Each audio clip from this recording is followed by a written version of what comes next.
Hello friends, I thought I'd start our exploration of our library resources here at Rice Library by looking at just a very basic, simple search. So I'm here on our landing page at the usi.edu/library.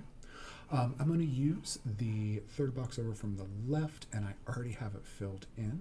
I'm going to look for the science of reading today, so I went ahead and added that, but I wanted to show you this item first. In our basic search, we only get three options. We get keyword, title, and author.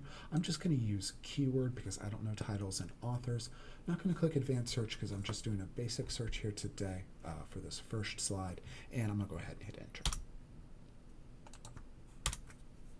So all set up, let's see what we get. We get 8 million sources to go through. That is way too many. So we got to put some limiters here. Even in our basic search, we can limit it down.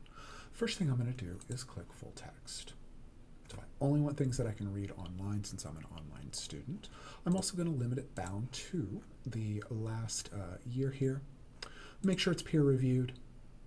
And I still have quite a few, don't I? I'm going to show you a quick little trick. Even on the basic search, if you use brackets, so those are little square things, not parentheses, but brackets, this will make sure I'm searching for just these words pretty much in that order.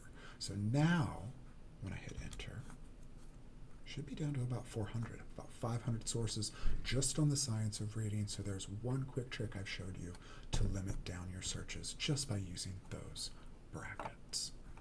And let's look at some of our sources here.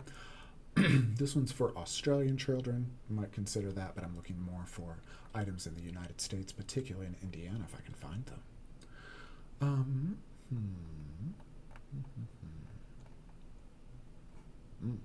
I like this one. Professional development and coaching on the science of reading. This is specifically going to look at impacts of oral reading, which for you as a reading instructor is one of the best ways that we can judge fluency by listening to our students read aloud. So this might be one that I want. Let's look at a couple things we can do here. I can figure out my citation for this in various styles for my annotated bibliography or my reference page. I use APA in education. I could save this for future look-sees down the road, and if I log in, I can even put this in a larger project where it will save all of these files for me. If I want to access this, I just click on Access Now in the PDF, and I can again save the item, cite it using those quote marks. I can listen to it. I could even download it and read it later or print it out if I want to waste some paper. So that's the basics of our very basic search in Fusion to access journal articles. The next slide is going to look at some more advanced search tools to get you down to the things we want. Again, this is an overview of science of reading. Maybe I want to look specifically at assessments in the science of reading in elementary education, and that's what our next slide will look at.